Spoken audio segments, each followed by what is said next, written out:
حمزہ گھر آتا ہے، اس کے گھر والے کہتے ہیں کہ تم ثنا کو گھر چھوڑائے ہو۔ حمزہ کہتا ہے اس کو تو میں ہمیشہ کے لیے اسی کے گھر چھوڑائی ہوں۔ اور حمزہ کو وہ کہتا ہے کیا؟ حمزہ کے گھر والے کہتے ہیں کہ انہوں نے کچھ کہا نہیں۔ حمزہ کہتے ہیں وہ تو جھوٹے لوگ ہیں، جھوٹ ہی بولتے رہتے۔ حمزہ کہتا ہے کہ میں اس کو طلاق دیں۔ اس کے گھر والے کہتے ہیں حمزہ تم نے یہ کیا کیا؟ حمزہ کہتا ہے کہ اس جیسی عورت کے ساتھ یہی ہونا چاہیے، اس لیے میں نے اس کو طلاق دے دی، میں نے اس سے اپنا بدلہ لینے کے لیے یہ سب کچھ کیا۔ حمزہ کہتا ہے ثنا جیسی لڑکی یہی ڈیزرو کرتی ہے، اس نے مجھے اور رانیہ کو، ہم دونوں کو ایک دوسرے سے دور کیا تھا، ہم دونوں کی محبت کو ایک دوسرے سے دور کیا تھا۔ کہتا ہے اس لیے میں نے اس کو طلاق دے دی۔ اب اس کو پتہ چلے گا کہ دوسروں کے ساتھ برا کرنے سے کیا ہو۔ حمزہ کہتا ہے وہ تو پاگل ہو گئی تھی، شام کو اس نے میرے اوپر حملہ بھی کیا تھا، اس وجہ سے میں اس کے گھر لے کے گیا، اس کے گھر لے کے گیا اور سب کے سامنے اس کو میں نے طلاق دی ہے۔ حمزہ ابو کہتا ہے تمہیں ایسا نہیں کرنا چاہیے تھا، تمہیں ثنا سے بدلہ لینے کے لیے یہ سب کچھ نہیں کرنا چاہیے تھا۔ حمزہ کہتا ہے جو مجھے اچھا لگا میں نے وہی کیا، میں نے صرف اپنا بدلہ لینا تھا اور میں نے وہ لے لیا۔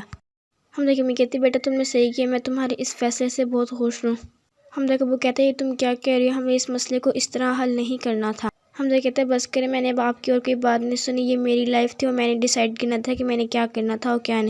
حمزہ کہتا ہے آپ کو پتہ ہے نا انہوں نے میری لائف برباد کی، انہوں نے میرے اور رانی کے ساتھ کیا کیا، اس کے باوجود بھی آپ یہ سب کچھ کہہ رہے ہیں، آپ کو پتہ ہے نا وہ کتنے مکار لوگ ہیں۔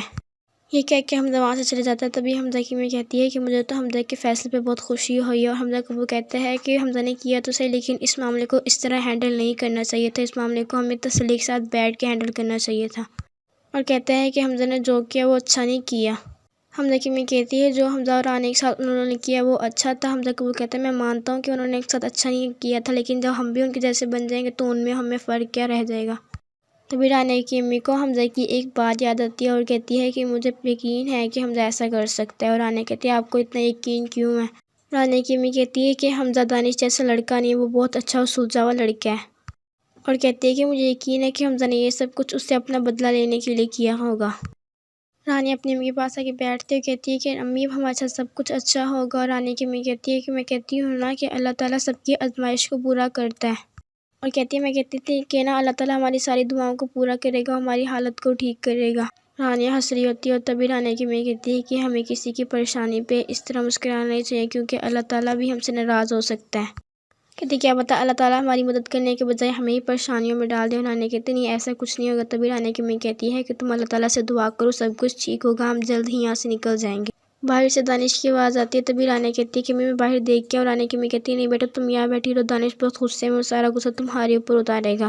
رانی کہتی ہے امی دانش کتنا ظالم انسان ہے نا۔ تبھی رانی کی امی کہتی ہے وہی تو میں کہہ رہی تھی کہ حمزہ ایسا کر سکتا ہے۔ کہتی ہیں کہ دانش اس کی امی کی جیسا ہے اور ثنا اپنی نانی جیسی، پورا خاندان ہی ایک دوسرے جیسا ہے، تبھی تو اتنے بدتمیز اور مکار لوگ ہیں یہ سب۔ تبھی رانی کہتی ہے کہ امی اللہ تعالیٰ نے انہیں ایسا کیوں بنایا؟ تو رانی کی امی کہتی ہے اللہ تعالیٰ نے انہیں ایسا نہیں بنایا، خود ہی ایسے بنی ہے، کیونکہ اس کی امی اور ایسی ہیں تو یہ سب بھی تو ایسے ہی ہوں گے۔ کہتی ہیں کہ حمزہ کی امی کتنی اچھی، انہوں نے حمزہ کی کتنی اچھی تربیت کی، اس وجہ سے حمزہ اتنا اچھا ہے۔ دانش غصے سے ثنا کو کہتا ہے کہ اب تم خوش ہو گئی ہو جب حمزہ سارے گھر والوں کے سامنے تمہیں طلاق دے کے چلے گیا ہے۔ اور کہتا ہے کہ مجھے تو پہلے ہی سے پتا تھا کہ حمزہ تم سے کوئی محبت نہیں کرتا، بس تم ہی اس کے پیچھے پاگل ہوئی ہوئی تھی، اب انجام پتہ چل گیا، میں پہلے ہی تمہیں روکتا تھا لیکن تم کسی کی سنتی تھی۔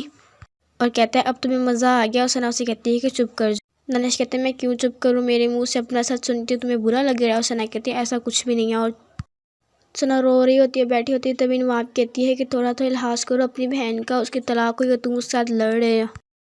دانش کہتا تو میں نے اس کو طلاق دی، اس حمزہ نے اس کو طلاق دی، اس حمزہ نے اس کو طلاق دی، تو اسے کو جا کے ڈانٹو نا، مجھے کیوں ڈانٹ؟ نواب کہتے ہیں تم اتنا شور کیوں مچا رہے، تم کیوں اس کے ساتھ لڑ رہے ہو؟ دانش کہتے ہیں مجھے غصہ آ رہا ہے اب یہ سوچ کے کہ سب کیا کہیں گے کہ اس کی بہن کو طلاق ہو گئی ہے۔ اور ثنا کہتی ہے کہ دانش تم چپ کر جاؤ، تمہیں کیسا لگے گا اگر تم اپنی بیوی کو طلاق دے دو پھر اس کو گھر سے باہر نکال دو؟ اور دانش کہتے ہیں کہ وہ بہت مشکل سے میرے ہاتھ آئی ہے، اس کو تو میں اپنے ہاتھ سے نکلنے نہیں دوں گا۔ اور ثنا کہتی ہے پھر تم مجھے بھی ایسا نہ کرو، چپ کر جاؤ۔ تو میں نے آپ کی امی کہتی ہے کہ تم لوگ اس طرح لڑے ہو، وہاں پہ وہ ماں بیٹی خوش ہو رہی۔ ثنا دانش کہتی ہے کہ یہ سب کچھ تمہاری بیوی کی وجہ سے ہوا ہے، اگر وہ حمزہ سے محبت نہ کرتی تو آج حمزہ مجھے طلاق نہ دیتا۔ دانش یہ بات سن کے حیران ہو جاتا ہے اور کہتا ہے ثنا تم چپ کر جاؤ، یہ کہہ کے وہ غصے سے وہاں سے چلے جاتا ہے۔ ثنا دانش کو کہتی ہے کہ جاؤ جاؤ، تمہیں اور کچھ کرنا بھی آتا ہے کہ نہیں؟ اور تبھی نواب اپنے بیٹے کے منہ پہ تھپڑ مارتی ہے اور کہتی ہے کہ تم گھر سے بھاگ کے شادی نہ کرتی تو آج یہ سب کچھ نہ ہوتا، اگر تم اپنی امی ابو کی دعائیں لے کے یہاں سے جاتی تو تم آج حمزہ کے ساتھ خوش ہوتی۔ ثنا کہتی ہے پھر بھی ایسا نہ ہوتا کیونکہ حمزہ ہمیشہ سے رانیہ سے محبت کرتا ہے اور کرتا رہے گا۔ نواب کہتی ہے کہ تمہاری اس بدنامی کی کالک اب ساری عمر تمہارے ماتھے پہ رہے گی، سب تم یہ کہیں گے کہ تم طلاق یافتہ ہو۔ نواب کہتے ہیں تمہیں تو ہماری زندگی برباد کر دی ہے۔ ثنا کہتی ہے اب میں اور کیا کروں؟